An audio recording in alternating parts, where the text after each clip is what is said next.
in 5-4. More breaking news now. Hillary Clinton has just been accused of another crime against President Trump, and this one is huge. Mark Webster, Liberty Writers, reports that Hillary Clinton has become so irrelevant lately, it's almost easy to forget her litany of crimes against the United States. But it's not that she's gone away. She hasn't. It's just that no one seems to be listening anymore. However, that all changed this week when several revelations put the Clinton campaign right back in the spotlight. It feels like it's a year later we're back to reporting on the entire election. We're back to the Hillary crimes a year later. Now, they write here that her approval to sell American uranium, 20%, to Russia, well, it gained renewed scrutiny thanks to Donald Trump, just as we discovered that her campaign paid Fusion GPS for the fake dossier that leaked just before his inauguration. Now, if that weren't bad enough, now she's in legal trouble. Well, she's no stranger to legal trouble. She invites it. She welcomes it because she's testing the waters. She wants to see how far she can push it. Well, I think this may be the furthest, okay? Now, according to Breitbart, the Clinton campaign and the DNC illegally earmarked the money that was spent on the dossier as, quote, legal services. The Campaign Legal Center issued a legal complaint to the Federal Elections Committee, and it reads, the DNC and Hillary for America reported dozens of payments totaling millions of dollars to the law firm Perkins Coie with the purpose described as legal services or legal compliance consulting. Now, there's a huge difference between legal services, legal compliance consulting, and opposition research. This is what they've simply tried to reduce that Russian dossier down to. The same Russian dossier that they've used as the basis for every single complaint against Donald Trump, for the investigation, the talking points, all the media witch hunt against Trump has been the beginning of it all. That very document that was handed out to all the press, all the media, that John McCain handed over to the FBI so they could take down Donald Trump. The very document that Hillary Clinton and her team paid a foreign national, if that, to go and work with Russia to get disinformation. In hopes of what? In hopes of derailing President Trump. So if there's any collusion that has happened with the Russians, we now have a paper trail, a cash trail, right back to Hillary Clinton. She was colluding with the Russians the whole time in an effort to take down President Trump. How you like them apples? Huh. Can you believe that? Now they continue that the reality that the payments were earmarked for the firm Fusion GPS with the purpose of conducting opposition research on Donald Trump. The Clinton campaign obviously did this to hide the fact that they were funding such an abhorrent group for something so vile and obviously fake.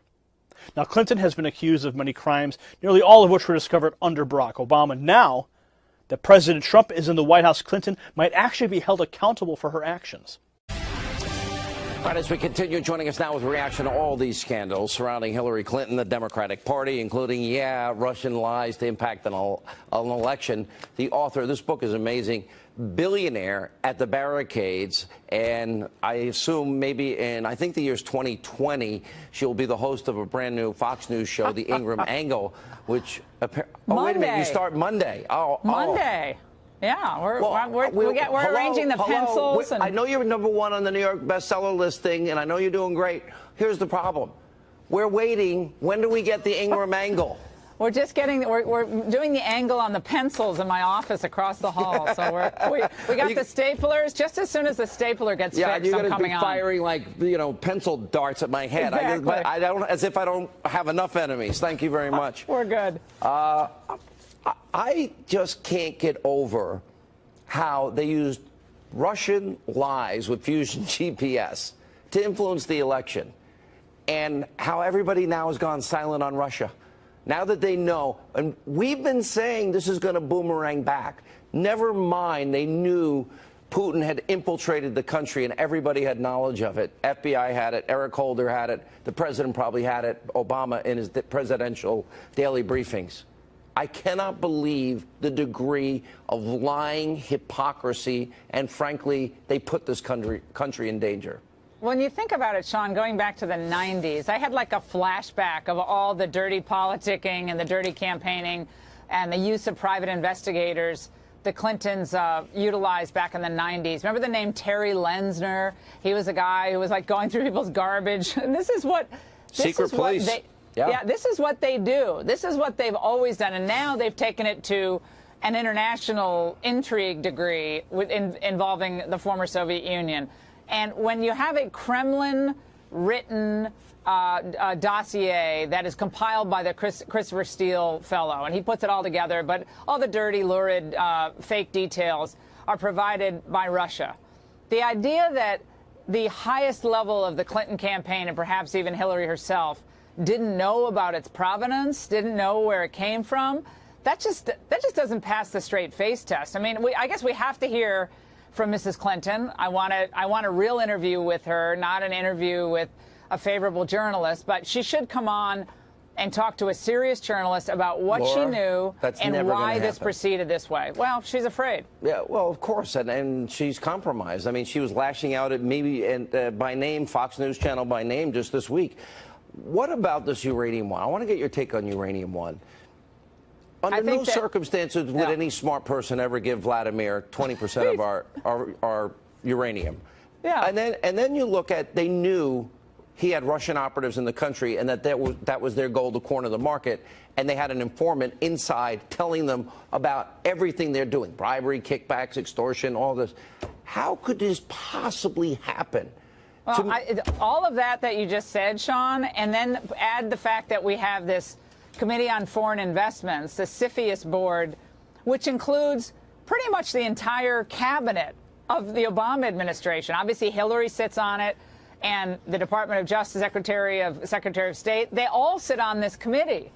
Now, you could poll, I'd bet 10 people right across the street at Union Station, the train station in Washington, who don't know anything about politics. But if you ask them, OK, we could approve or disapprove of Russia getting 20% of our uranium that could be used for nuclear weapons, nuclear power. Do you think that's a good idea? Now, I bet 10 out of 10, maybe 9 if you can consider a drunk guy on the street. Probably say, yeah, give it to him. Well, probably one of them is going to be liberal Joe Scarborough. So you get, he doesn't have a brain. Under any circumstances. So, all right. So, but what you have here is they knew Vladimir Putin had infiltrated the country, had spies in the country, was doing illegal activities in the country, and on top of them never being smart enough not to do whatever, but they all approved it anyway. And then the money comes back. I don't understand. Like, I can usually at least understand liberal logic. There's nothing here that makes any sense except that they sold out the country, a massive appeasement mentality, and that they're corrupt. Well, it's corrupt to the core. It's perhaps other financial interests that we don't know about. I think there's a lot that we just don't know. I think there are a lot of pieces to this puzzle, Sean, that we still don't know. We did not have a Justice Department that really wanted to be transparent in the way they handled this case that it has many different aspects to it.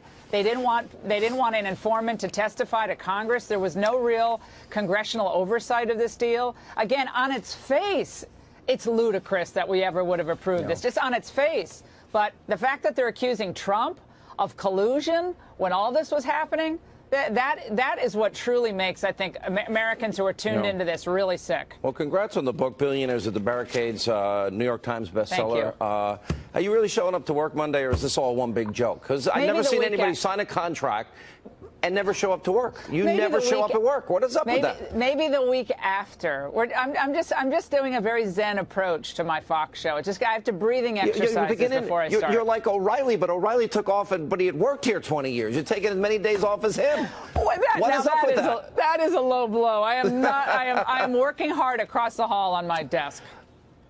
Okay, so we're going to really see you Monday. You promise? Monday. And are you going to pass? Are we going to pass like I'm going to pass. A drink through the... I'm going to say, there's an empty chair. She didn't show up. Hannity has an extra hour. You got to hand me something. Kilmeade will fill in because Kilmeade's